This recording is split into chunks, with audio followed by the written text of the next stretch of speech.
এক সময় এক সুন্দর সবুজ গ্রামে থাকতেন কার্তিক ঠাকুর। তিনি ছিলেন দেবদেবীদের সেনাপতি, সাহসী, দয়ালু আর সবার রক্ষক। কার্তিক ঠাকুরের বাহন ছিল একটি সুন্দর ময়ূর। ময়ূরের নাম ছিল চন্দ্রময়ূর, আর সে কার্তিক ঠাকুরকে খুব ভালোবাসত। একদিন গ্রামের পাশে একটি বড় বনে আগুন লেগে যায়। আগুন ধীরে ধীরে ছড়িয়ে পড়ে। বনে থাকা ছোট ছোট পাখিরা ভয় পেয়ে কাঁদতে লাগলো। আমরা কোথায় যাব, বাঁচবো কিভাবে? বনের সব পশুরা দৌড়তে লাগলো আগুন দেখে। পশু পাখিদের আওয়াজ কার্তিক ঠাকুর বন থেকে শুনতে পেল। তিনি তাড়াতাড়ি তার ময়ূর চন্দ্রময়ূরকে নিয়ে দ্রুত বনের দিকে যেতে লাগলো।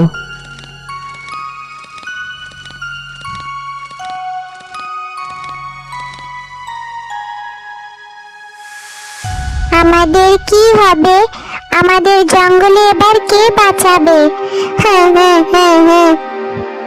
কার্তিক ঠাকুর বনে এসে দেখে সব পশু পাখিরা ভয়ে কাঁদছে। কার্তিক ঠাকুর কোমল হাসি দিয়ে বললেন, ভয় পেও না, আমি এসেছি। তোমরা সবাই আমার সন্তান।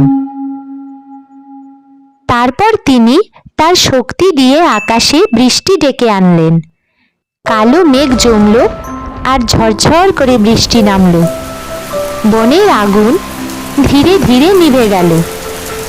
বৃষ্টি বন্ধ হলে বনের বাতাস মিষ্টি হয়ে গেল। ফুলগুলো আবার মাথা তুলল আর পাখিরা আনন্দে ডাকতে লাগলো, কার্তিক ঠাকুরের জয়, কার্তিক ঠাকুরের জয়।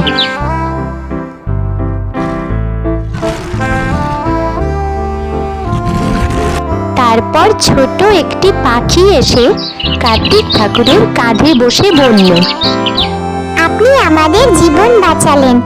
আমরা কি আপনার জন্য গান গাইতে পারি? কার্তিক ঠাকুর হেসে বললেন, গাও, তোমাদের গানই আমার সেরা পূজা। তখন বনের সব পাখি মিলে খুশির সুরে গান গাইল। চন্দ্রময়ূরও তার সুন্দর পেখম মেলে নাচতে লাগলো।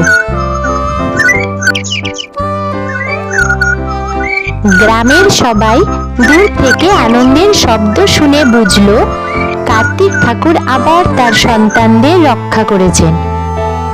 এই গল্প থেকে আমরা এটাই শিখতে পারি যে শক্তিশালী সে শুধু নিজের শক্তি দেখায় না, দুর্বলদের সাহায্য করে। ভালোবাসা ও সাহস থাকলে কোনো বিপদই বড় নয়।